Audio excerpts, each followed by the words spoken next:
안녕하세요. 반갑습니다. 쉽고 바른 수학, 쉽바수학입니다.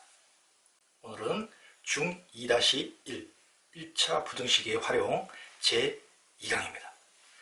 저번 시간에 공부한 것이 1차 부등식 활용의 일반 유형이었다면 오늘은 중요 유형 중에 거리, 속력, 시간에 관한 문제, 이른바 거속시 유형이고요.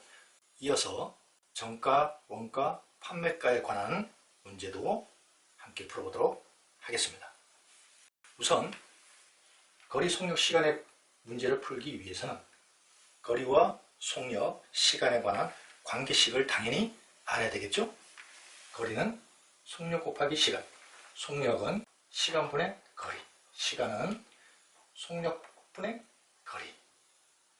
이 내용이 잘 안 외워지거나 자꾸 잊어먹는다 하면 흔히들 얘기하는 이 무당벌레, 원 안에 T자를 그리고 위에 거리, 속력, 시간을 씁니다. 그리고 이 가로반은 마치 분수처럼 나눗셈을 의미하고 이 세로반은 곱셈을 의미합니다. 그러면 저 거리, 속력, 시간에 관한 관계식이 그대로 나타납니다. 거리는 속력 곱하기 시간, 속력은 시간분의 거리, 시간은 속력분의 거리. 물론 어느 정도 공부가 되면 그냥 저 관계식은 머릿속에 다 있게 됩니다. 그렇게 되기까지 도움이 된다면 이 도형을 활용하면 됩니다. 문제 1번. A지점에서 12km 떨어진 B지점까지 처음에는 5km로 뛰다가 도중에 3km로 걸어서 3시간 이내에 도착하였다. 이때 시속 5km로 뛰어간 거리는 몇 킬로 이상인가? 이 활용의 문제를 잘하기 위해서는 첫째는 이런 관계식을 당연히 알아야 되겠고, 두 번째, 거속시의 특성상 단위가 달라질 수 있습니다. 시속, 분속, 또 시간도 시간, 분, 초 이렇게 단위가 달라질 수 있는데 이 단위를 주의 깊게 고려해서 문제를 풀어야 됩니다. 또 이 단위를 맞춰야 되는데 선생님이 권해주는 방법은 거리, 속력, 시간의 문제에서 이 속력의 단위에 맞춰주는 것이 대체로는 편합니다. 그래서 시속이면 시간으로 맞춰주고, 만약에 시속인데 20분 그러면 시간 단위인 60분의 20, 즉 3분의 1시간으로 바꿔주고, 이렇게 단위를 잘 맞춰야 되는 문제를 해결을 해야 됩니다. 또 문제를 풀 때는 그냥 생각하지 말고 그림을 그리면서, 이게 또한 활용 문제를 다룰 때 선생님이 강조하는 거예요. 앞으로도 계속 얘기를 해나가도록 하겠습니다. 어떻게 그림을 그리느냐, 있는 그대로 A지점, B지점 12km 떨어졌다. 위에 이 바 위에다가 거리를 나타냅니다. 그리고 처음에 5km로 뛰다가, 그러면 5km로 뛰는데 시속 5km를 선생님은 화살표로 나타내요. 저 화살표가 속력을 의미하는 거예요. 3km로 걸어간 거리가 있겠죠? 미지수가 시속 5km로 뛰어간 거리, 여기는 그러면 당연히 12-x km로 나타나겠죠? 이렇게 그림을 그리라고 합니다. 이 그림이 왜 유용하냐? 거리, 속력, 시간의 가장 기본적인 유형의 문제는 시간을 기준으로 식을 세우면 잘 세워져요. 이게 가장 기본적인 형태의 문제입니다. 그런데 이 그림상 나타내면 밑에가 속력, 위에가 거리입니다. 마치 이 도형의 이 AB 지점의 거리를 나타내는 이 직선이 분수의 가로바 역할을 한다면 이 그림 자체에서 5분의 x라는 식이 나오겠죠. 이게 의미하는 게 뭐죠? 시속 5km로 달렸을 때 걸린 시간을 의미하는 겁니다. 그렇다면 시속 3km로 걸어서 갈 때 걸린 시간은 당연히 3분의 12-x, 그리고 이걸 더하면 3시간 이내. 이렇게 식이 세워지고 나면 풀이는 어렵지 않겠죠? 양변에 최소 공배수인 15를 곱하면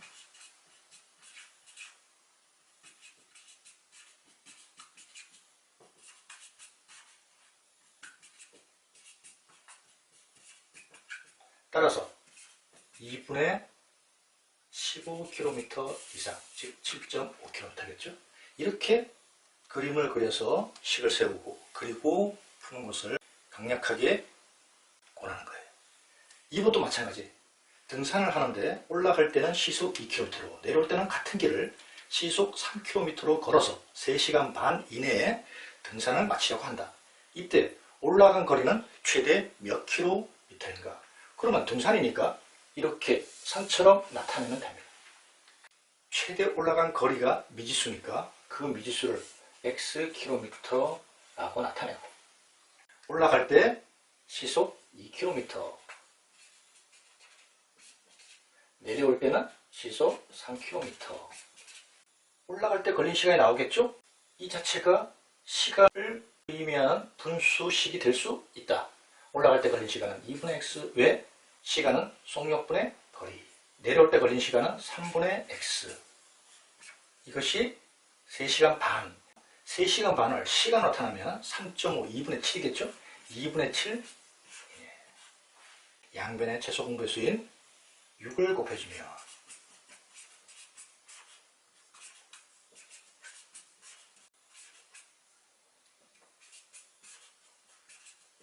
최대 5분의 21km 되겠죠? 3번. 지은이는 집에서 학교에 갈 때는 시속 4km로 걷고 학교에서 집으로 올 때는 서점에 들러서 오느라 0.5km 더 먼 길을 시속 3km로 걸어왔다. 즉 다른 길로 왔다는 얘기죠. 지은이가 등하교 하는데 걸린 시간이 서점에 있던 40분을 포함하여 2시간 이내일 때 그림을 그려봅니다. 그림을 그리는데 집, 학교. 이때는 서점이 다른 위치에 있겠죠. 올 때는 이렇게 경유해서 집으로 갔다, 그 얘기겠죠. 집에서 학교 갈 때, 등교할 때는 시속 4km/h로 가고 이때는 3km/h로 갔다는 거예요. 미지수는 걸은 거리니까 집에서 학교까지 갈 때, 등교할 때 거리를 xkm라고 놓으면 학교에서 집에 갈 때, 하교할 때는 x 플러스 0.5. 식을 세워보면 등교할 때는 걸린 시간이 4분의 x, 하교할 때는 3분의 x 플러스 0.5, 3분의 x 플러스 0.5. 이렇게 더하면 걸은 시간은 서점에 있던 시간 40분을 포함해서 2시간 이내라고 했으니 40분은 3분의 2. 따라서 실제 걸은 시간은 1시간 20분 이내. 1시간 20분이라는 것은 3분의 4 이하. 이렇게 나타나겠죠? 최소 공배수 11을 곱하면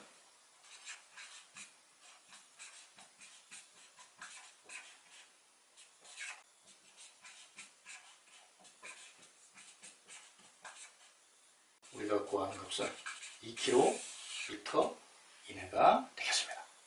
1번. 형과 동생이 집에서 출발하여 공원까지 가는데 형은 시속 3km로 걸어가고 동생은 9km로 자전거를 타왔다. 동생이 공원에 도착한 후 형을 기다린 시간이 15분 미만일 때 집에서 공원까지의 거리는 몇 미터 미만인가? 그림을 그려보면 집이고 공원이에요. 형은 3km/h, 동생은 9km/h. 미지수는 집에서 공원까지의 거리인데 몇 미터로 나왔지만 시속이라는 속력 단위에 맞춰서 킬로미터로 일단 나타내도록 하겠습니다. 식이 나타나겠죠? 당연히 누가 더 시간이 많이 걸렸을까요? 형이 많이 걸렸습니다. 그래서 형은 3분의 x라는 시간이 소요됐겠고 동생은 9분의 x 걸렸을 거예요. 빼면 15분 4분의 1시간 미만. 양변의 최소 공배수인 36을 곱하면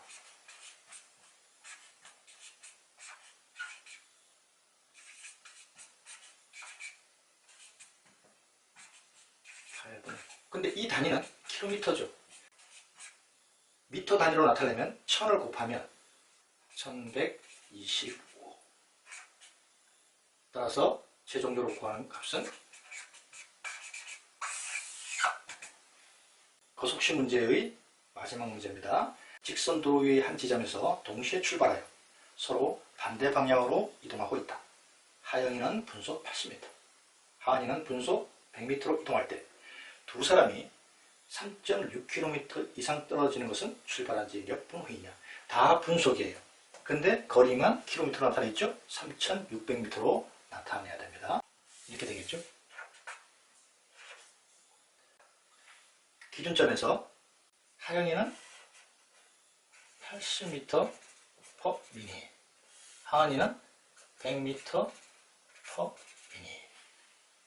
당연히 하은이가 더 멀리 가겠죠? 여태까지 식을 세우는 방식은 시간 기준으로 세웠죠. 이번에는 거리 기준입니다. 우리가 구하고자 하는 이 시간을 x로 놨을 때 거리 기준의 식은 쉽습니다. 속력 곱하기 시간, 하영이가 간 거리, 하은이가 간 거리는 속력 곱하기 시간. 이 둘의 합이 3.6km, 3.600m보다 이상이 되느냐. 그럼 180x가 x는 따라서 20분과 되겠죠. 거속시 문제는 다양하게 나타납니다. 난이도가 올라가면 또 매우 까다로운 문제가 될 수도 있고요. 그러나 대표적인 유형들은 항상 이렇게 패턴이 정해져 있습니다. 대표적인 거속시 문제는 잘 정리해야 합니다. 바로 정가, 원가, 판매가에 대해서 공부하도록 하겠습니다. 원가, 정가, 판매가입니다. 간단하게 원가란 제품을 생산하는데 소요되는 비용, 이렇게만 알고 있으면 되겠습니다. 정가는 그 원가를 기준으로 제품을 생산하는 사람이나 회사가 받고자 희망하는 가격입니다. 따라서 원가에 일정한 이익을 추가해서 정하게 되겠죠. 판매가는 그렇게 정해진 정가로 판매가 여러 가지 이유로 정상적으로 되지 않을 때 할인해서 판매가 이루어지면 그렇게 실제로 판매가 되는 가격을 판매가라고 할 수 있습니다. 원가, 정가, 판매가를 풀이할 때는 항상 이렇게 써라 라고 얘기합니다. 무엇이 미수가 될지 모르지만 어쨌든 원가, 정가, 판매가를 저렇게 쓰고 원가가 x라면 정가는 x 곱하기 1 플러스 100분의 a입니다. 초등학교 때는 이런 식의 표현을 하지 않고 원가 더하기 이익금, 이익금은 원가 곱하기 100분의 이익률, 이렇게 계산을 했었죠. 그러나 중학교 이상에서는 그 내용, 즉 원가와 이익금을 따로 계산하지 않고 이렇게 한 번에 계산을 합니다. 이때 이 1이 의미하는 바가 원가를 얘기하는 거죠. 원가 그 자체 1. 그 1에 증가되면 1 플러스 100분의 a. 판매가처럼 만약에 할인한다. 그럼 1 마이너스 100분의 b. 여기서 1이 의미하는 것은 바로 이 정가를 의미하는 거겠죠. 판매가 역시 정가가 주어지면 이 자리에다가 정가를 쓰면 되고, 정가를 모를 때는 원가에서 이렇게 구해진 정가를 나타내면 됩니다. 중요한 것은 원가, 정가, 판매가를 쓰자. 그리고 증가하면 1 플러스 100분의 a다. 감소할 때는 1 마이너스 100분의 b다. 이것만 기억하고 있으면 됩니다. 이런 형태는 모든 증가와 감소에 관련된 문제를 풀 때 동일하게 적용될 수 있으니까 이런 표현을 잘 알고 있기 바랍니다. 문제 3번의 1번. 어떤 물건의 정가를 원가에 30% 이익을 붙여 정하였다. 정가에 5,000원을 할인하여 팔아서 원가에 20% 이상의 이익을 얻으려고 할 때 원가는 얼마 이상이어야 하는가? 이런 원가, 정가, 판매가의 문제가 학생들을 괴롭히는 이유 중에 하나도 이렇게 문제가 보통 깁니다. 겁낼 필요 없이 선생님 하는 대로 원가, 원가, 판매가를 이렇게 써놓고 생각합니다. 원가가 바로 우리가 구하고자 하는 미지수입니다. 얼마 이상. 정가는 원가에 30%의 이익을 붙였다는 거예요. x 곱하기 1 플러스 100분위로 나타나기 때문에 100분의 30. 즉 계산하면 1.3x입니다. 실제로 물건을 살 때 이런 계산 학생들이 참 잘합니다. 그런데 수학 문제에 들어가면 식을 세우는 과정에서 어려움을 겪는 거예요. 그냥 실제 생활할 때처럼 생각하면 됩니다. 30% 이익을 붙였다? 30%가 더 증가된다? 그럼 1.3x다. 이것을 5,000원 할인해서 팔았답니다. 이 할인할 때 정액으로 할인할 때가 있고 일정한 비율로 여기처럼 할인율을 가지고 할인할 때가 있는데 정액으로 할인할 때는 언제나 조금 더 쉽습니다. 1.3x에서 5,000원을 뺀 것이 할인가입니다. 그러면 식이 나올 수 있죠. 1.3x 마이너스 5,000원이 판매가 됐는데 이 가격이 원가의 20% 이상의 이익, 그러면 1 플러스 100분의 20. 이 내용이 금방 되면 1.2x 바로 할 수 있습니다. 몇 번만 해보면 금방 할 수가 있겠죠. 1.3x 마이너스 5,000 1.2x 양변에 10을 곱하면 이해하면 구하는 값은 5만원 이상이어야 된다. 자, 항상 이 형태를 지킨다는 것을 꼭 기억을 해야 합니다. 2번. 정가가 22,000원인 물건을 30% 할인하여 팔아서 원가의 10% 이상의 이익을 얻으려고 한다. 이때 원가의 최대값은 항상 똑같이 원가, 정가, 판매가 언제나 형태를 잡아줍니다. 미지수는 원가예요. 정가는 22,000원이에요.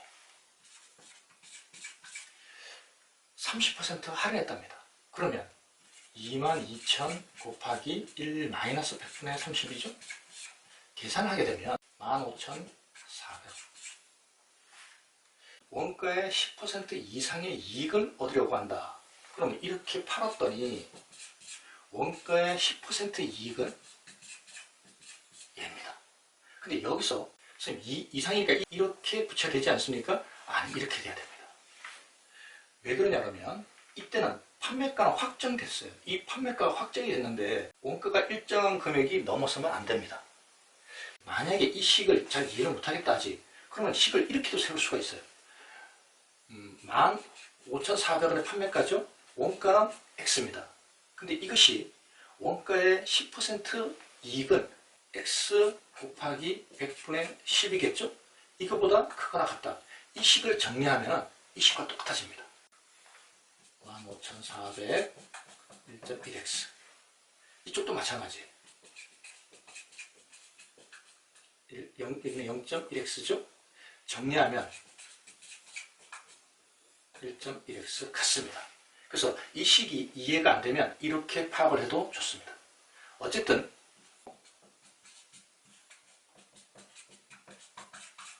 양변을 마이너스 1.1로 나눕니다. 14,000 그리고 부등호가 바뀌어야 되겠죠. 최종적으로 구하는 값은 원가는 14,000을 넘으면 안 된다. 최대값은 14,000원이다. 항상 이 형태를 잡는다. 다시 한번 강조합니다. 3번. 어떤 물건에 50%의 이익을 붙여서 정가를 정한다. 이 물건을 정가의 X%를 할인하여 팔아서 원가의 20% 이상의 이익을 얻으려고 한다. 이때 X의 최대값은 원가, 정가, 판매가 언제나 같습니다. 미지수가 원가나 정가가 아니라 이렇게 정가의 일정한 할인율 이런 것을 물을 때 학생들이 어려워합니다. 원가도 나타나져 있지가 않죠. 그러면 원가를 임의의 상수문자 하나 A로 잡습니다. 정가는 50% 이익을 붙여서 정가를 정하였다. A 곱하기 1 플러스 100분의 50. 정리하면 1.5 A가 되겠죠. 판매가는 1.5A에 얘가 정가예요. 정가 곱하기 1 마이너스 100분의 B. 1 마이너스 100분의 바로 우리가 구하려고 하는 미지수가 바로 할인율입니다. 이렇게 원가, 정가, 판매가로 형태를 잡아주고 식을 세우면 별로 문제가 안 돼. 이렇게 팔았더니 원가의 20%, 원가의 20% 이것보다 그가 나타야 된다. 그러면 왜 이렇게 원가로 정한 상수 문자가 영향을 미치지 못하느냐? 양변에 양수인 A가 있으니까 나눠주면 돼요. A는 양수니까 부동 방향도 변하지가 않겠죠? 양변에 얼마를 곱해야 될까요? 요 1.5에 10을 곱하고 요 가로 속에 100을 곱할 겁니다. 그러면 1000을 곱한 거니까 5배는 이렇게 1000을 곱해주면 되겠죠? 계산합니다. 15, 100 마이너스 x 1.2입니다. 1.2, 1200. 양변을 10으로 나누면 더 쉬운데 아직은 처음이라 전개하는 방법을 선택을 한다 그랬었죠?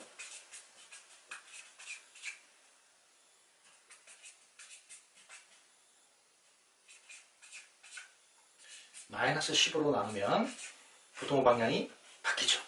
따라서 구하고자 하는 이 할인율의 최대값은 20%였던 거예요. 이 20%를 넘어가면 원가의 20% 이상의 이익을 얻을 수가 없습니다. 이렇게 원가, 정가, 판매가의 유형도 살펴봤습니다.